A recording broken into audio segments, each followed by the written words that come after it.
Good morning, everyone. Let me ask you something. What's stopping you right now? What's standing between you and that goal you keep talking about?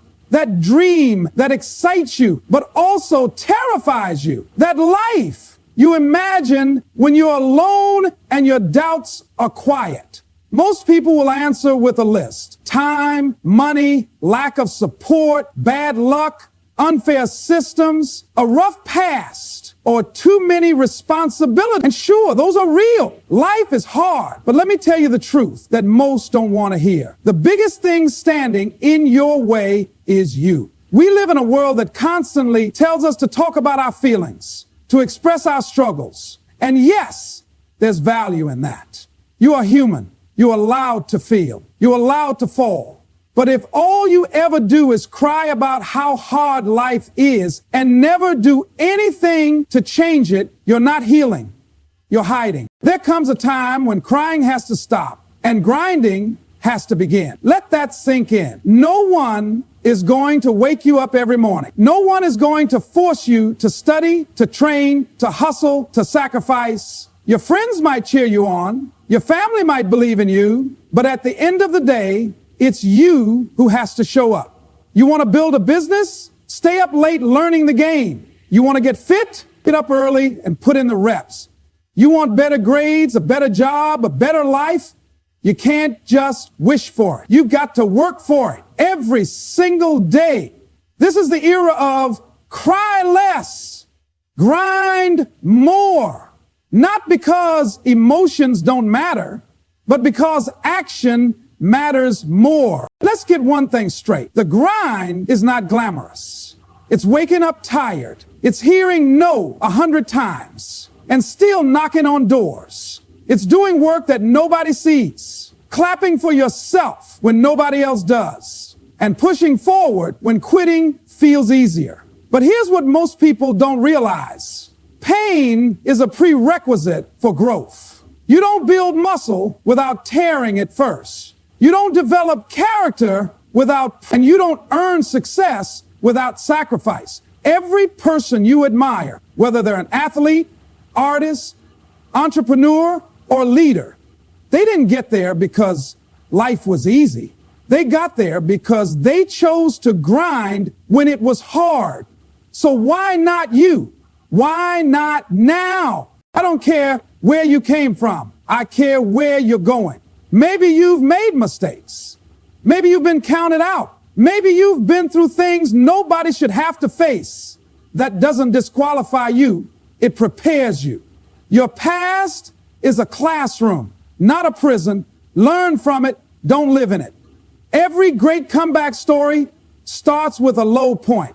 If you're there now, congratulations, because this could be your turning point. But only if you stop crying and start grinding. Think of every excuse you've ever made. I'm tired. I'm too old. I don't have the resources. It's too late. Now ask yourself, has any of that ever moved you forward? Excuses feel good in the moment because they protect your ego. But in the long run, they cost you your potential. You either make progress or you make excuses.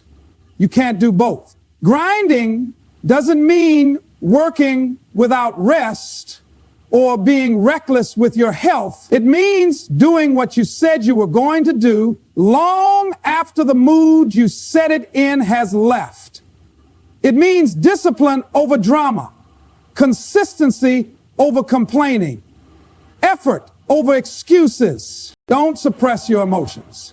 Channel them. Let your pain push you. Let your anger fuel your fire.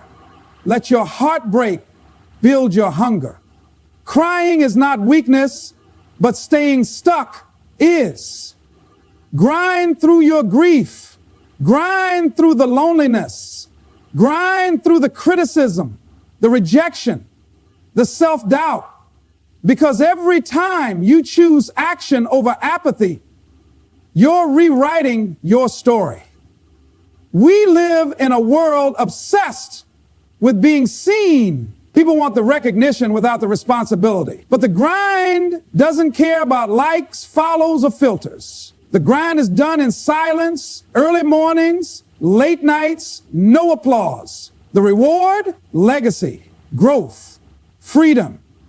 You weren't born just to scroll, to survive, or to settle. You were born to build something real, something lasting. But that only happens when you get up, shut out the noise, and grind. Not someday, today. So the next time you feel like complaining, pause. Ask yourself, is this helping me move forward, or am I just rehearsing my struggle and calling it progress? You want change? You want growth? You want greatness? Then remember this. Cry less, grind more. Nobody owes you the life you dream about, but you owe it to yourself to go after it with everything you've got. It's not easy. It's not always fair, but it's possible. And it's worth it. So dry your tears, lace up, show up, and grind. Here. Awa. Ank. Motivation is a spark, a flash of emotion that gets you excited to begin. It's that feeling you get when you watch an inspiring video, hear a powerful speech, or imagine yourself succeeding. It's energizing, it's emotional, and it feels amazing in the moment. But there's a problem with motivation. It fades. It's unreliable. One day you feel like taking on the world. The next day you can barely get out of bed. That's why relying on motivation is a setup for inconsistency. And inconsistency is the enemy of progress. Discipline, on the other hand, is different. Discipline is not emotional. It doesn't care how you feel. It doesn't need the perfect playlist, the right mood, or a sunny day. Discipline shows up regardless. It is the muscle you build every time you choose action over excuses. It's the commitment to do what you said you would do, even after the mood you set it in has long passed. Discipline is showing up at 5 a.m. when the bed is warm and your body is tired. It's hitting the gym when you'd rather sleep, working on your craft when your friends are out partying, or studying when distractions are everywhere. It's what separates those who dream from those who deliver. The truth is, success in any area, whether it's fitness, business, relationships, or education, requires consistency. And consistency only comes from discipline. You don't get stronger by working out once. You don't become a master by practicing occasionally. You don't build wealth by saving money once a year. These things require repetition. They demand a schedule, not a surge of feelings. And discipline gives you that structure. When you rely on motivation, your progress looks like a roller coaster. Highs and lows, bursts of energy, followed by weeks of nothing. But when you build discipline, your progress becomes a steady climb. It may be slow, it may be hard, but it's always moving forward. Because discipline isn't about doing your best every time. It's about doing what's necessary every time. Even when you're tired, even when you're uninspired, even when you feel down, even when no one's watching. People often look at high achievers and think they're so motivated, but that's not the truth. The truth is they've trained themselves to do the work, whether they feel like it or not. They've created systems and routines. They've made their goals non-negotiable. It's not motivation that keeps them going. It's discipline. That quiet decision made over and over again to keep grinding, to stay locked in, to move forward no matter what. Discipline is hard. It demands sacrifice. It asks you to delay gratification, to put off comfort, to say no when it's easier to say yes. But the reward is power. The power to control your actions, shape your habits, and build a life you're proud of. And once you taste the results of real discipline, you'll never want to go back. You wait for motivation to strike, you'll be waiting your whole life. But if you build discipline, you won't need motivation to act. You'll act because it's who you are, because it's what you do, because you've decided that your goals matter more than your moods. Discipline isn't something you're born with. It's something you practice day in and day out. And once you develop it, it becomes your greatest. Everyone has a reason why they haven't started, why they gave up, or why they can't follow through. Excuses are comfortable. They provide a false sense of relief, letting us believe that we're not the problem. We tell ourselves, if I had more time, I'd do it. Or if I had the right support, I'd succeed. It sounds convincing. It makes us feel better about inaction. But the truth is, every excuse is a wall we build between ourselves and our goals. Empires, whether in business, career, health, or personal growth, are built by those who act, not those who explain. Success doesn't care about your reasons. It doesn't pause because you had a tough day. It doesn't wait because you're not ready. The world moves with or without you. And only those who take consistent, purposeful action get to shape their lives and influence their future. Excuses are easy. They require nothing. No effort, no risk, no discomfort. But that's why they don't bring results. Action, on the other hand, is demanding. It calls for sacrifice. It forces you to show up when you're not in the mood, to try even when you might fail, to push forward when progress feels invisible. It's not glamorous. It's often frustrating, but it's also the only thing that works.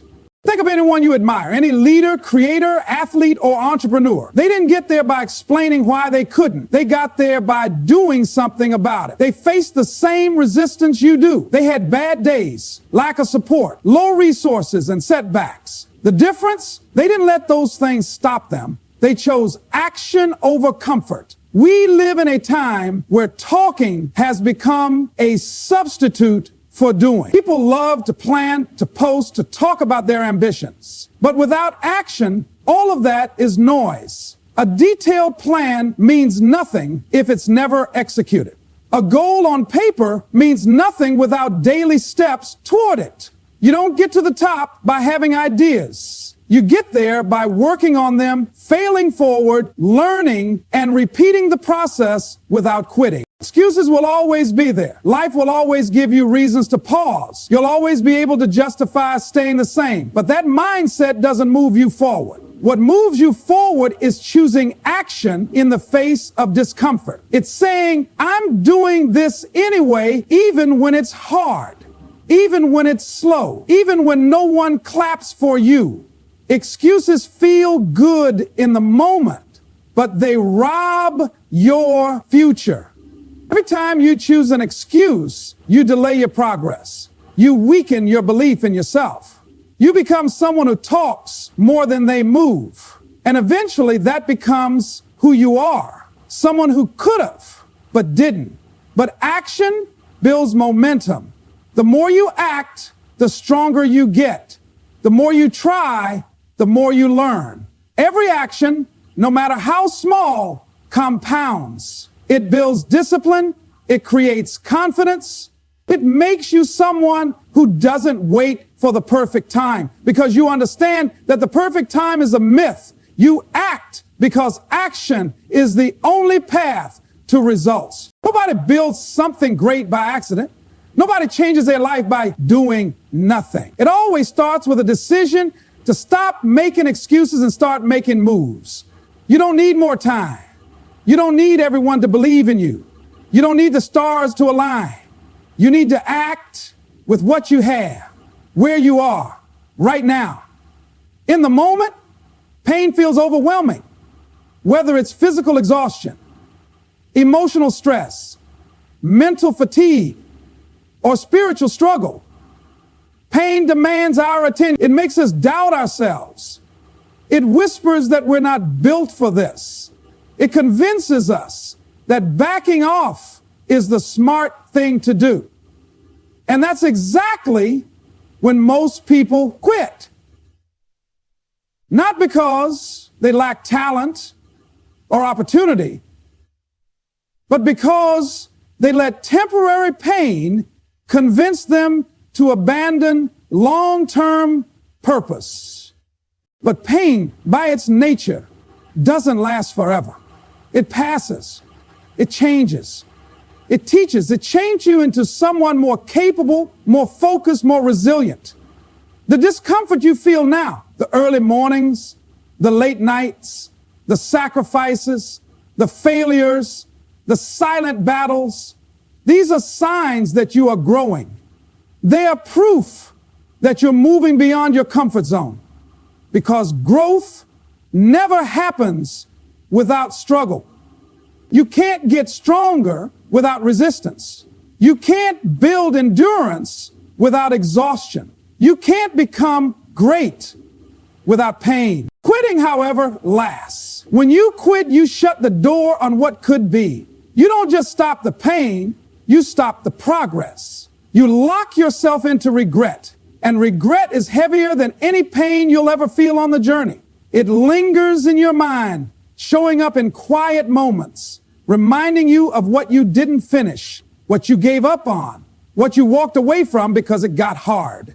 You might find comfort in quitting for a day, a week, or a season, but it always comes back to you, because deep down, you'll always know you left something on the table. Every time you push through pain, you prove to yourself that you are stronger than you thought. You build trust in your ability to endure. You begin to understand that pain is not the enemy, it's a part of the process. Everyone wants results, but few are willing to suffer for them. That's what separates the winners from the wishers. Winners endure. Wishers escape. Pain is the price you pay to become something greater than you were yesterday. Think of the people you admire. Not one of them became who they are without struggle. Behind every championship, every masterpiece, every successful venture, there's a story of pain. And behind every story of pain, there's a decision to keep going when it would have been easier to stop. That's what greatness demands. Not perfection, but perseverance. Quitting always looks like relief in the beginning. It feels like release, like freedom from pressure. But over time, it becomes a weight. You'll see others push past the point where you gave up. You'll wonder what could have happened if you had stayed in the fight just a little longer. And you'll realize that quitting wasn't a way out. It was a surrender. The people who succeed are not the ones who never feel pain. They're the ones who learn to use it. They hurt, but they don't stop. They fall, but they don't stay down. They break, but they rebuild. They understand that pushing through pain is what turns struggle into strength. They don't fear discomfort. They accept it as the cost of doing something meaningful. You will get tired. You will face setbacks. You will doubt yourself. But if you stay in the game, if you keep moving, keep showing up, keep giving your best, you will outlast the pain, because pain fades, time heals, effort compounds. But if you quit, none of that gets the chance to happen. Doubt doesn't show up loudly. It creeps in quietly, often disguised as logic or realism. It asks subtle questions like, what if you fail? Or what if you're not good enough? It reminds you of every past mistake and magnifies every small flaw. Doubt doesn't need to scream to stop you. It just needs to whisper often enough that you start to believe it. Left unchecked, it paralyzes you. It convinces you to shrink your dreams, delay your actions, and accept average when you were built for more. But doubt has one weakness. It cannot survive consistent action. The more you move forward, the more proof you create that doubt is wrong. Every step you take, every repetition you complete, every commitment you keep becomes a piece of evidence against the lie that you can't do it. Doubt thrives in stillness, in hesitation, in overthinking, but it starves in the presence of discipline, in the grind, in the quiet decision to keep going no matter what. You don't have to feel confident to make progress. You don't need to wait until you're fearless to begin. Confidence is not a requirement. it's a result. It's earned through action. The more you show up, the more you realize you're capable, the more you do the work, the more you build trust in yourself. That trust becomes louder than doubt. But it doesn't happen overnight. It happens in the repetition, in the days when it's boring, in the moments when no one's watching, in the choice to keep doing the right thing even when it feels like nothing is changing. Consistency is not glamorous. It doesn't get applause. It's not always exciting, but it is powerful. It's what separates those who get results from those who get frustrated. Talent may open doors, but consistency builds empires. You don't have to be the smartest or the fastest. You just have to be the one who refuses to quit, the one who keeps showing up, the one who gets better through practice, the one who doesn't let doubt become louder than effort. The truth is, everyone feels doubt. The people you look up to, the ones who seem so sure of themselves, they battle it too, but they don't let it stop them. They've trained themselves to act in spite of it. They've made a habit of pushing through. They understand that feelings are fleeting, but habits are powerful. They don't ask if they feel like it. They do it because it needs to be done, because they've made a decision to win, and that decision is louder than the voice of doubt. You don't overcome doubt with a motivational quote. You overcome it by building a pattern of proof. Proof that you can start. Proof that you can stick with it. Proof that you can improve. And that proof only comes from effort. Repeated, focused, consistent effort. Not once in a while. Not only when it's easy. Every single day. Effort doesn't eliminate all fear, but it gives you something stronger to lean on. It gives you momentum. It gives you progress. And that progress, even if small, silences the voice that says you're stuck. You don't need to defeat doubt all at once. You just need to keep showing up day by day, brick by brick. Let your actions be your answer. Let your discipline be your defense. Let your consistency speak louder than your fear.